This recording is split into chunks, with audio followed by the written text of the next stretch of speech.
ಮನೆಗೆ ಹೋಗಿದ್ದೆ ಮಧ್ಯಾಹ್ನ 3 ಗಂಟೆಗೆ ಮಲ್ಕೊಂಡಿದ್ಲು. ಯಾಕವ ಬಾ ಹೋಗೋಣ ಟೌನಿಗೆ ಅಂತ ಕರ್ದೆ. ಇಲ್ಲಮ್ಮ ನಾನು ಮನೇಲಿ ಇರ್ತೀನಿ, ನೀನ್ ಹೋಗ್ ಬಾ ಅಂದ್ರು. ಬರೋಷ್ಟಿಗೆ ಈ ತರ ಮಾಡ್ಕೊಂಡಿದ್ದ. ಏನಂತ ಗೊತ್ತಿಲ್ಲ ಸರ್. ಕೂತಿದ್ದೆ, ಹೊಟ್ಟೆ ಆಯ್ತು, ಬಾಕ್ಲು ಬಡ್ದೆ, ಬಿಚ್ಚಿಲ್ಲ ಬಾಕ್ಲು. ಆಮೇಲೆ ನನ್ನ ಹುಡುಗರು 2 ಜನ ಬಂದರು, ಹೋಗಿ ಮೂರು ಜನನೂ ಬಾಕ್ಲು ಬಿಚ್ಚಿದ್ದು. ಆಮೇಲೆ ಬಡ್ದಾಗ ಅದೇ ಬಿಚ್ಕೊಂಡು ನೋಡಿದಾಗ ಇದಾಗಿತ್ತು. ಆಮೇಲೆ ನಮ್ಮ ಹುಡುಗನೇ ಬಿಚ್ಚಿದ. ಅರ್ಧ ಗಂಟೆ ಮುಂಚೆ ನಾವು ಫೋನ್ ಮಾಡಿದಾಗ ಚೆನ್ನಾಗೇ ಮಾತಾಡೋದು ನಮ್ಮ ಹತ್ರ. ಮತ್ತು ನಮ್ಮ ಅಣ್ಣ ಬೇಗ ಮನೆಗೆ ಹೋಗೋಣ ಇವತ್ತು ಅಂತೇಳಿ ನಾವು ವಾಪಸ್ ಬರಬೇಕಾದ್ರೆ ಜೋಳದಾಳ ಹತ್ರ ಬರ್ತಾ ಇರ್ಬೇಕಾದ್ರೆ ನಮಗೆ ಫೋನ್ ಬಂದಿದ್ದು. ಏನೋ ಈ ಥರ ಸೂಸೈಡ್ ಮಾಡ್ಕೊಂಡಿದ್ದಾಳಂತೆ, ಬೇಗ ಹೋಗಿ ಮನೆಗೆ ಅಂತ ನನ್ನ ತಂಗಿ ಮಗಳು ದೊಡ್ಡ ಮಗಳು ಫೋನ್ ಮಾಡಿದ್ದು. ಲೆಟ್ರಲ್ಲಿ ನನ್ನ ಸಾವಿಗೆ ನಾನೇ ಕಾರಣ ಅಂತ ಬರೆದಿದ್ದಾರೆ. ನನಗೆ ಭೂಮಿಯಲ್ಲಿ ಬದುಕಲಿಕ್ಕೆ ಅರ್ಹತೆ ಇಲ್ಲ. ನಿಮ್ಮ ಪ್ರೀತಿಯ ಮಗಳಾದ ನಾನು ಈ ಭೂಮಿಯಲ್ಲಿ ಇರುವ ಯೋಗ್ಯತೆಯನ್ನು ಕಳೆದುಕೊಂಡಿದ್ದೇನೆ.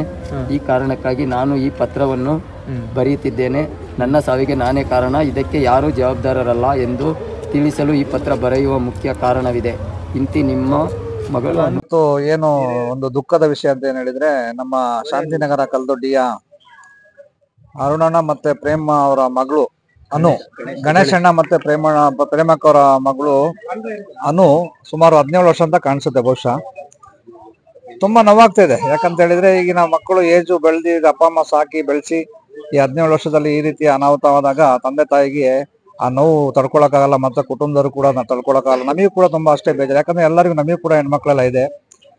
ಇದು ದುಃಖವಾದ ವಿಚಾರ. ಇನ್ನೊಂದು ವಿಷಯ ಏನಂತ ಹೇಳಿದ್ರೆ, ದಯವಿಟ್ಟು ಪೊಲೀಸ್ ಇಲಾಖೆ ನಾನೊಂದು ರಿಕ್ವೆಸ್ಟ್ ಏನ್ ಮಾಡ್ತಾ ಇದ್ದೀನಿ ಅಂತ ಹೇಳಿದ್ರೆ, ಇದ್ರ ಹಿಂದೆ ಕೂಲಂಕುಷವಾಗಿ ಪರಿಶೀಲನೆ ಮಾಡಬೇಕು. ಏನಾದ್ರೂ ಇದಕ್ಕೆ ಕಾರಣಕರ್ತರು ಯಾರಾದ್ರೂ ಇದ್ರೆ ಅದಕ್ಕೆ ಎನ್ಕ್ವೈರಿ ಮಾಡಿ ದಯವಿಟ್ಟು ಅವರ ಕುಟುಂಬದವರ ಹೇಳಿಕೆ ಪ್ರಕಾರ ಏನಾದ್ರು ತಗೊಂಡು ಅದಕ್ಕೆ ಕೂಲಂಕುಷವಾಗಿ ಪರಿಶೀಲನೆ ಮಾಡಿ ಏನಾದ್ರೂ ಅನಾಹುತ ಆಗಿದ್ರೆ ದಯವಿಟ್ಟು ಅದು ಕಾನೂನು ಪ್ರಕಾರ ಕ್ರಮಗೊಳ್ಳಬೇಕು. ಅದೇ ರೀತಿ ಏನೂ ಕೂಡ ಯಾವ್ದಾರ ಒಂದು ಪರಿಹಾರ ರೀತಿ ಏನಾದ್ರು ಇದ್ರೆ ಸರ್ಕಾರದ ಮೂಲವಾಗಿರ್ಬೋದು, ಜಿಲ್ಲಾಧಿಕಾರಿ ಕಚೇರಿಯಿಂದ ಇರ್ಬೋದು, ಈ ರೀತಿ ಆದಾಗ ಕಾನೂನು ಪ್ರಕಾರ ಏನಾದ್ರು ನಮ್ಮ ಒಂದು ಪರಿಹಾರ ನಿಧಿ ಏನಾದ್ರು ಇದ್ರೆ ದಯವಿಟ್ಟು ಸಂಬಂಧಪಟ್ಟ ತಂದೆ ತಾಯಿಗೆ ಬರುವಂತ ರೀತಿಯಲ್ಲೂ ಕೂಡ ನಾವು ಕೂಡ ಪ್ರಯತ್ನ ಮಾಡ್ತೇವೆ. ಯಾಕಂತ ಹೇಳಿದ್ರೆ ಅವ್ರು ಬಡ ಕುಟುಂಬದವರು, ಆಶ್ರಯ ಮನೆಯಲ್ಲಿ ಇರುವಂತವ್ರು. ಅದರಿಂದ ಅವ್ರಿಗೆ ಏನಾದ್ರು ಒಂದು ಪರಿಹಾರ ಬಂದ್ರೂ ಕೂಡ ಒಂದು ಸರ್ಕಾರದಿಂದ ಆಗಿರ್ಬೋದು ಯಾವ್ದಾದ್ರು ಒಂದು ಪರಿಹಾರ ವ್ಯವಸ್ಥೆ ಬಂದ್ರೆ ತುಂಬಾ ಒಳ್ಳೇದಾಗುತ್ತೆ ಅಂತ ನನ್ನ ಒಂದು ಮಾತನ್ನು ಹೇಳ್ತೇನೆ.